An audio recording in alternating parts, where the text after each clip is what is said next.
am looking in the background of your VHS collection. Yeah. There. I've got some gold. Is that what is that red one? No, other side. Yeah, around the corner. I'm pointing at my screen like you can see where I'm pointing. No, it's down. You come back across. Come back. No. Yeah. Yep. Stop. Right in the back. Yeah, in the background. That there. one. What is? Yeah. What is that? There was light on it before. No. Like next shelf over. This is a horrible video. No. Yeah, over there. Yeah. Over here. No. Don't worry about it. Like I thought I was pointing here when you. Next aisle. Can you see what's in the next aisle? Oh, because you can see over there. Right, you're looking at it. I'm looking at this camera here, and you're on that camera there. Okay, over there. Yeah, red cover up on the top shelf, the second top shelf. Face out. Face out. Oh, that is Fraternity Vacation. Yeah. I thought it was. I was going to say, is that Fraternity Vacation that we talked about the other week? I wish I'd said that from the start. That would have saved us a lot of time. That is Fraternity Vacation. I thought you could have either been talking about that, Gothic, or Rambo, or the other red spines there. Because have you faced that out, especially because we talked about it? That film has always been faced out because I love Fraternity Vacation. I wish I had seen that when we talked. It's one of the pride of my collection. You know what, mate? They come here to watch a Spitball, so I'll throw my first. Let's Spitball. do it. All right. This is a juicy wad. I do that for your. I did a juicy wad in the podcast when I took a break. It was a juicy wad. Just going to say it was a juicy wad. All right, that landed on Invaders from Mars, the Toby Hooper film. Oh right, I've never seen that movie. I've got the video, and the cover is faded, which always puts me off watching it. It's the Umbrella Blu-ray with the delicious original theatrical art on it. Nice. It's a good film. Is it a comedy? Is it a comedy? A little bit. It's a family sort of friendly sci-fi. Almost. I always get it mixed up with that one with Griff. Was it the guys from Alias Smith and Jones? Mel Smith and they did Morons from Outer Space. I always get it mixed up with that one. Yeah. It's been a long time. I haven't even watched the Blu-ray since I bought it. It's probably VHS is the last time I've seen it. But I used to have it. As a kid, I have really fond memories of it. I love that cover art, but from memory, it suffered the same fate that Joe Dante's Explorers did, which is a great film also in concept. But then when in Explorers they get to the spaceship, it becomes really stupid and cartoonish. Right. Same thing with this one. Like they sort of go into the alien sort of section of the story, and it just becomes really ludicrous, and it's no longer a Toby Hooper film. It's no Zathura. Is that what you're saying? I love Zathura. It's a great movie. That's the real sequel, mate. That's the real sequel. Didn't he do a series of 3 books, like Jumanji, Zathura, and then something else, but they've not made the movie yet? I don't know how to read, mate. Okay, yeah, fair enough. All right, your turn. All right. I think it's a picture book. That, funnily enough, that hit Meatballs 3 Summer Job. Which, if you're just watching this and haven't listened to our podcast, we talked about that on the podcast. Yeah. The one, it's the one where the angel comes down, the dead porn star angel comes down to help the kid get laid. Patrick Dempsey. Who plays the porn? Yeah, who plays the porn star? Oh, I have no idea. Should I get the tape? I'm gonna get the tape. I'm going to do it. All right. I'm going to get the tape. This is a first, people. This is a first. I see, I'm getting never the tape. before has. I'm going to get the tape. Never before has somebody left the mic. I can't hear you. I'm just yelling out. I'm getting the tape. Demonstration. I put my headphones in. I'm getting the tape. I don't know if you know this, Glenn, but I'm getting the tape. I've got the tape. Here's the tape. Here's the tape. And mate, do you remember when movie covers and posters were awesome? Yeah, it's such a long time ago. I know. Rudy's finally scored his first job. Now he just needs to score again and again and again. Mate, and Rudy being the kid from the original Meatballs, character-wise anyway. It's a... So this is a direct sequel to the original Meatballs. It discounts number 2. Right, yeah. Well, I'm guessing that that the porn star is played by Shannon Tweed. because the other woman in it, the main woman, is Sally Kellerman. I can't imagine that Sally Kellerman is the porn star, not Shannon Tweed. Yeah. Shannon Tweed must be someone he has sex with then. Yeah, well, or his mum. Does he have sex with his mum in the movie? I don't remember that. There is a scene like, you remember on the podcast we're talking about how there's like this really sinister kind of rape culture going on under here because it's an 80s movie. It was a different time and all that.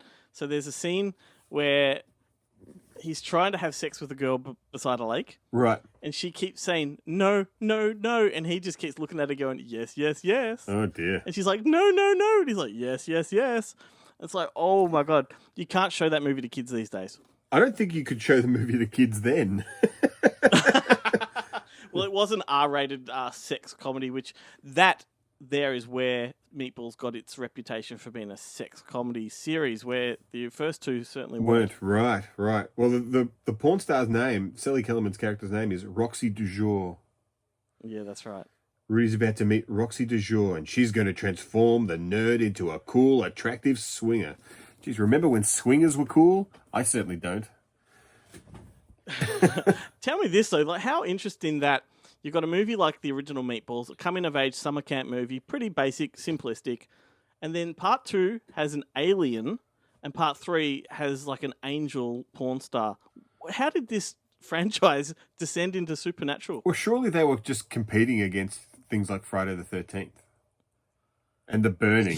Like, they're all horror movies, but they're full of nudity and stuff, and that's a big part of the reason why people like them. Yeah, but one doesn't have nudity, 2 doesn't have nudity, but 2, the crux of the story is it begins with a UFO landing. Yeah. A little alien boy gets off, and his parents tell him to go and assimilate with the humans. Makes sense. And the whole and you've got Paul ripped Rubens from today's headlines. I believe that is Glenn. I don't know. It makes no sense. I have a soft. It's like Mac and Me, Meatballs. just like Mac and Me. That's true. They get sucked up with a vacuum cleaner at the start of the film. All right, I'm gonna do a spitball. I reckon. How many? We've done one each. How many should we go for? 2 each or 3 each? Well, we'll see. You tell me how it's going time-wise. Right. I'm quite happy to keep talking. Hang on, the light is reflecting and I can't quite see what it is. Oh, it's North Country. North Country with So we've gone from meat. Yeah, so what a downer. We've gone from Meatballs to bloody North Country. What the hell? Yeah, I mean they both have they both talk about underlying rape culture. Sexual relations in the workplace, kind of. I've got to stop saying the word rape culture and stuff. And rape culture and cancel culture. I'm not. I don't really. I understand what rape culture is, but cancel culture, I'm not 100%. I don't. I can say cancel culture because it's something that I feel very strongly about. But I probably say that word too much because one day, if ever anything becomes of me, and I become popular, and people are going to go back through the archives and just edit out every time I said the word rape. I don't really know what cancel culture really is. I don't really understand the term. It's theoretical. It's when somebody does something that upsets a minority of people, but they're loud enough to try to end their career because the pressure. Yeah, right. It's a made up thing. It doesn't exist. It's like just an online thing. I mean, you decide if your career's over or not the other people. You would think so. Whatever. Well, the people paying you, I suppose, are the ones who decide. But that's the problem. Is there's a sense of pressure that comes from a minority that feels like it's a majority, and those employers then act accordingly to appease those people. Yeah, but it never lasts. Well, yeah, it doesn't. But I mean, James Gunn bounced back, but there's a lot of people that probably won't bounce back, and it's sad. But I think those things, it's all, takes time. And you can't trust, I'd never trust a studio. The studio have absolutely zero morals. Like they're notorious for, every time anything like any, cancel culture type thing comes up, they donate X amount of millions of dollars to these charities and stuff like that. And then it turns out that money never showed up. They just made these announcements and promised this stuff and they never deliver. Well, Mary Poppins used to call that a pie crust promise. Yeah. That's right. Easily made, easily broken, mate. I reckon Mary Poppins would be cancelled now if people had their way. Well, Gone with yeah. the Wind was cancelled. Well, I think there's a big difference between Gone with the Wind and Mary Poppins, but I mean, Look at all the that's just, blackface. that's just me. Look at all the blackface in Mary Poppins. All those chimney sweeps, mate. Yeah, but they're chimney sweeps. They're not blackface. But you can't tell that to these people, mate. You can't tell that. It's a bit different. I mean, I think you would think it'd be like cancel culture just because Dick Van Dyke is playing a Brit.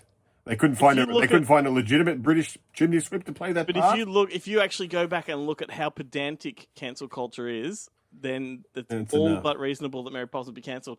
Speaking of cancelled, my camera just stopped, so I'm gonna you do all the talking. Good luck after what we just spoke about. I'm gonna throw my my thing at my spitball at something and see what I hit. Oh, my favorite movie of all time, Big Trouble in Little China. It actually missed. It missed all my tapes and just hit the giant standee, which you can just see in the corner there of that video. I'm back. What were you talking about?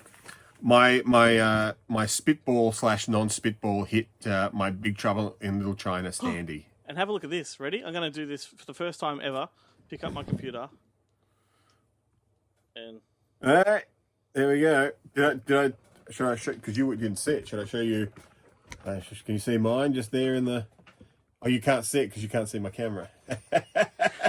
But you'll see it when you watch the video. When I send you the video footage, I've got a big standee. I've got a Big Trouble in Little China standee from Video Store standee. Amazing. From CBS Fox. This is a fantastic video we're producing here. Oh yeah, like all of the stuff that during the podcast that we talk about that no one can about things that we're looking at that people can't see, and now we're doing the video. People can see it, but we can't see it. No, we can't see each other's because we're recording off different cameras. So we're talking about Big Trouble in Little China, right? Yeah. Let's talk about that one. Legendary film. It's a phenomenal film. Oh, really? Yeah, phenomenal film. It's John Carpenter. I think it's John Carpenter's most phenomenal. Hang on, I need a shot. There's not much to say about it because it's major everyone flop knows when how it good came is. out. Yeah, and it came out around the same time as The Golden Child, I believe. It's one of those competing movies. Right. Which would you? I mean, definitely. I would have to say that Big Trouble in Little China has endured. Yes. Half the cast are the same. Yeah.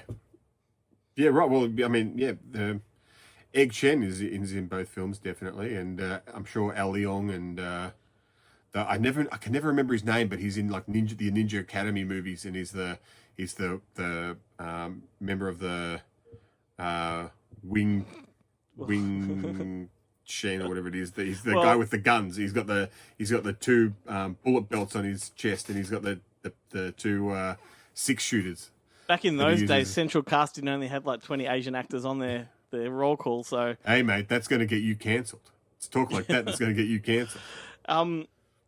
What was the other movie that once again always comes back to Albert Pune? He made the film Brain Smasher: A Love Story, which was his take on Big Trouble in Little China. Right, which is a phenomenal. Andrew Dice Clay and Terry kind Hatcher. of film was it? What kind of film was it? It's a phenomenal film. Phenomenal film. Brain Smasher: A Love Story, and Terry Hatcher's in it. The phenomenal Terry Hatcher. That's right.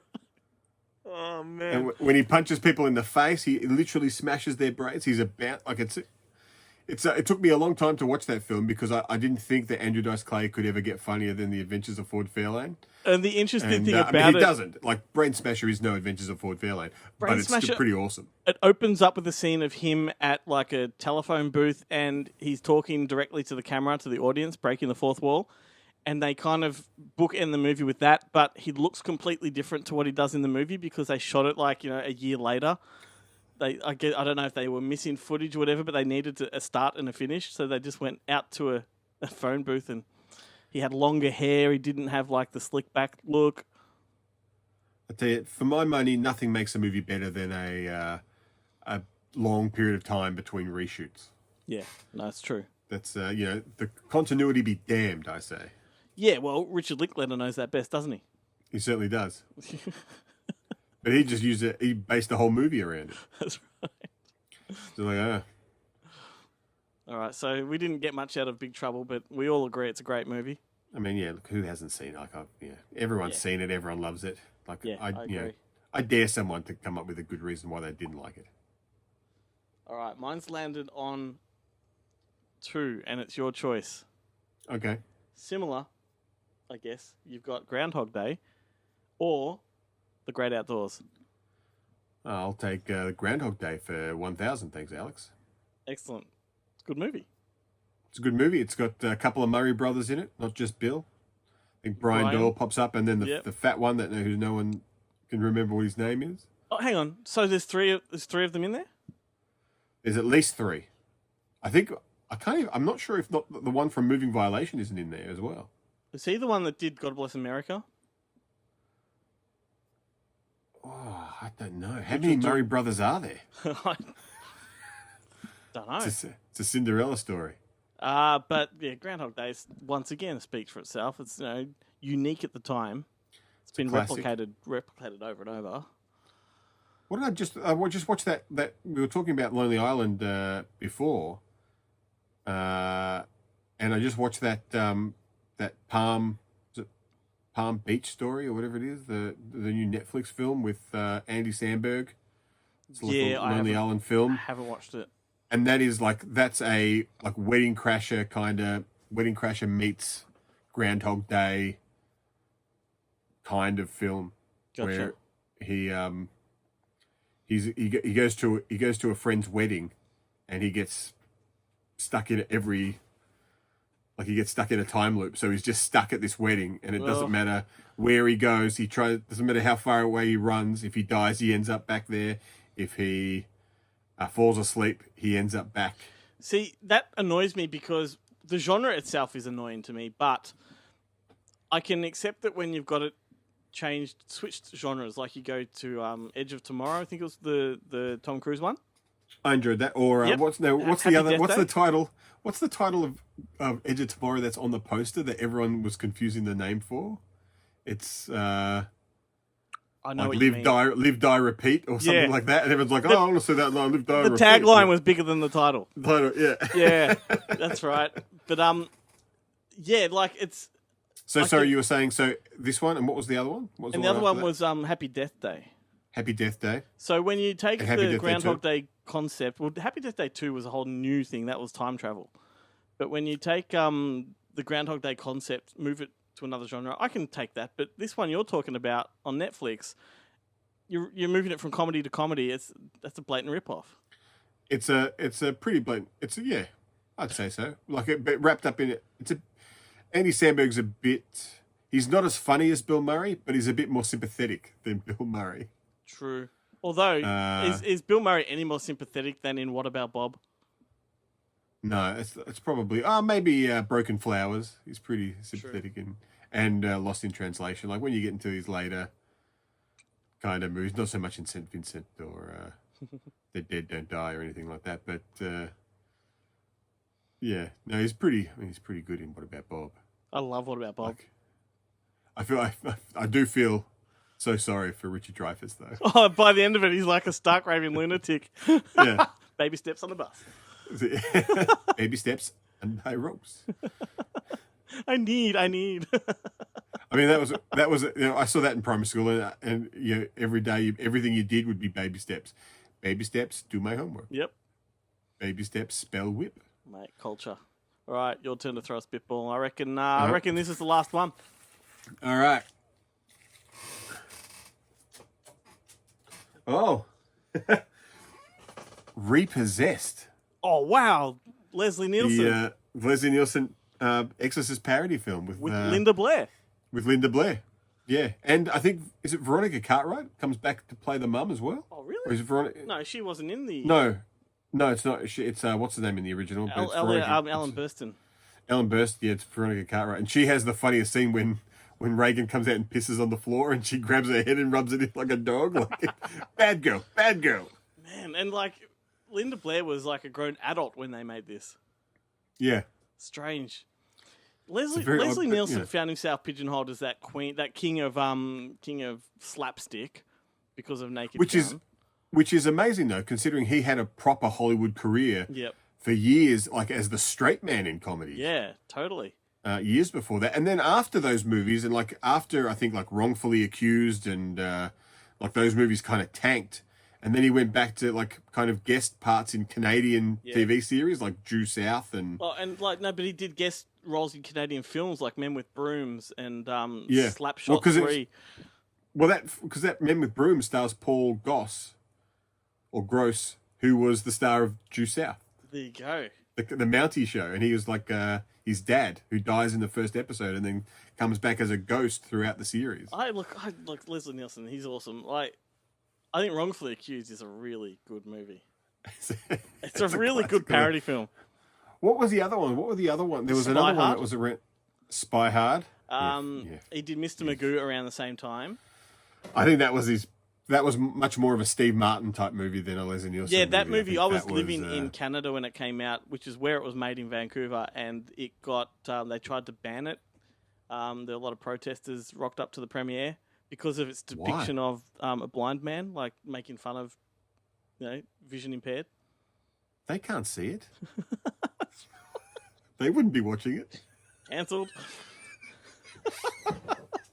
And what else? He did. My favourite, Dracula, Dead and Loving It. And he's not blind. He's just short-sighted. Exactly. Yeah, Dracula, Dead and Loving It is pretty good. I reckon. I'm surprised that the Goths didn't come out and protested that film, though. I know. For its misrepresentation of vampires. I think that's probably Mel Brooks' most undervalued film. It's the companion piece to Young Frankenstein, and I actually think it's not as good, but it's good. Like, they go back to back very nicely.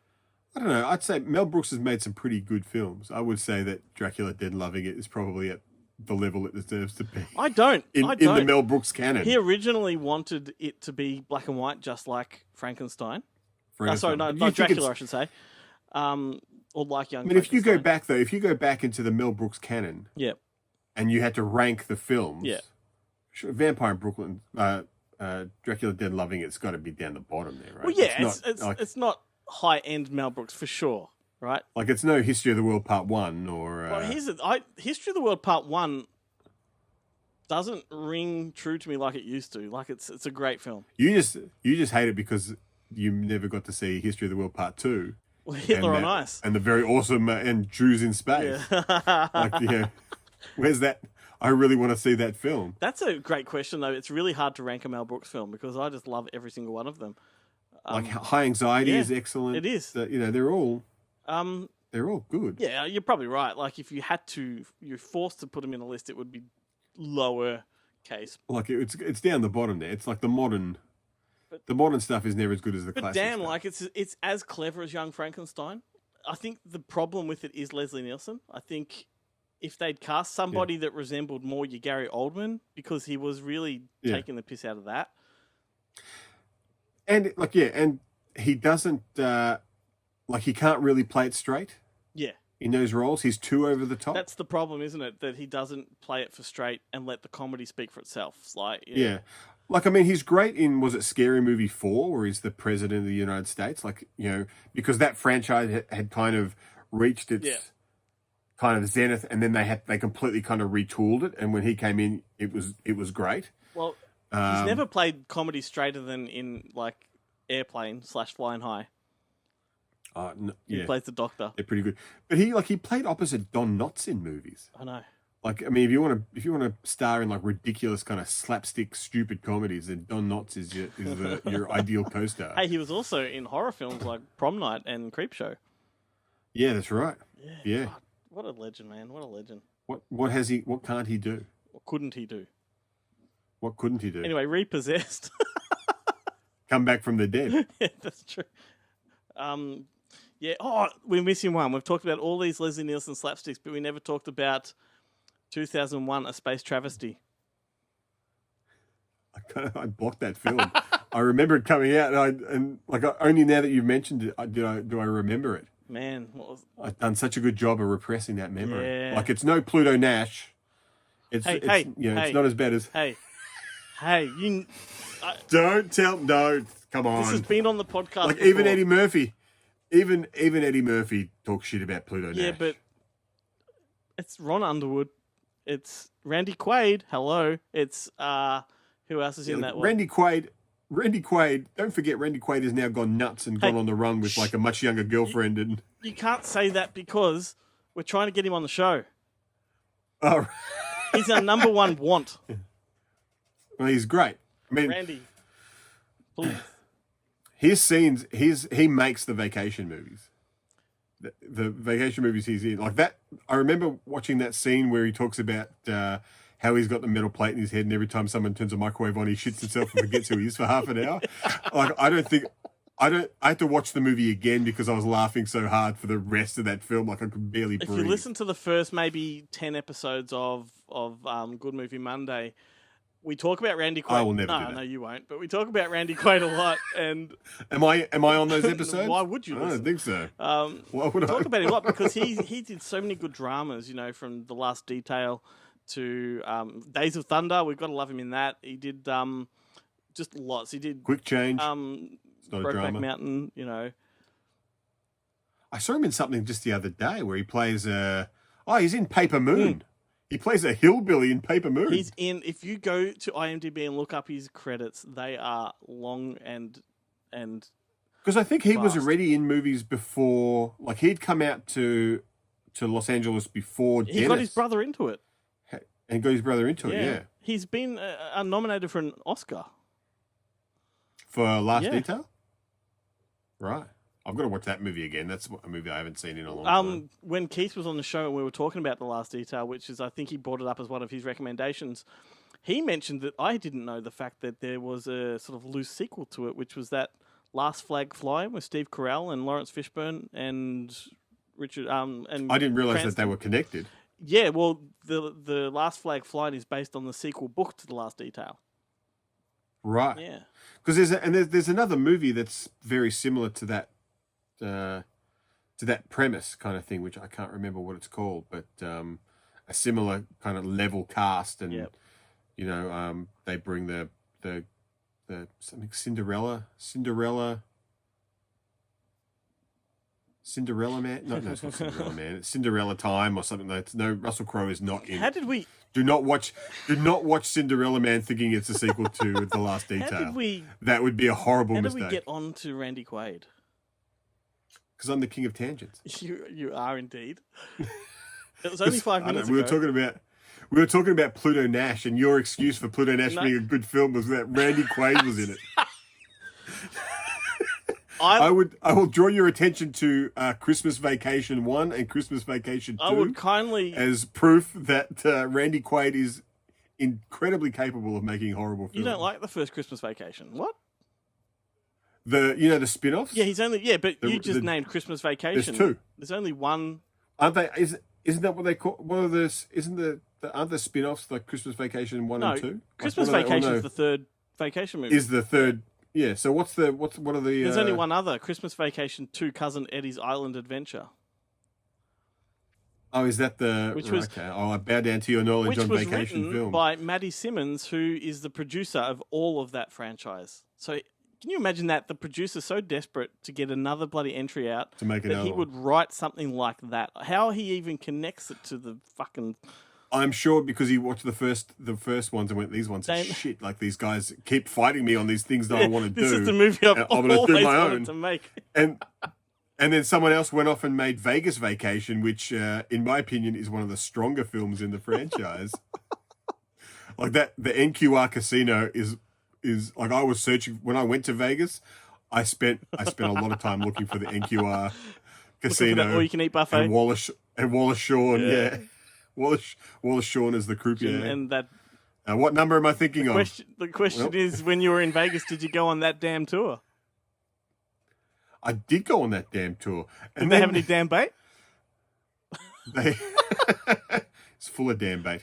The thing is, the other thing that happened to me when I was in Vegas is that I went to see an all ages gig that Latigra put on in the House of Blues, but because of some construction work, they sent us out when the gig was over to this other side of the casino, and it was impossible to get back to the strip. Oh, no. We were walking for 3 hours in like 40-degree heat, trying to. It was awful. Like, Jesus, that was a lot of effort to go to Man. for a Latigra gig. You know what? Since you've been on board this show, we've got to really change this name from Spitball to Divergent or something along the tangent, something along those lines. It's the Spitball's a good excuse. Like, it starts things. Yeah. Off. Well, the reason is because your spitballs don't stick. That's why.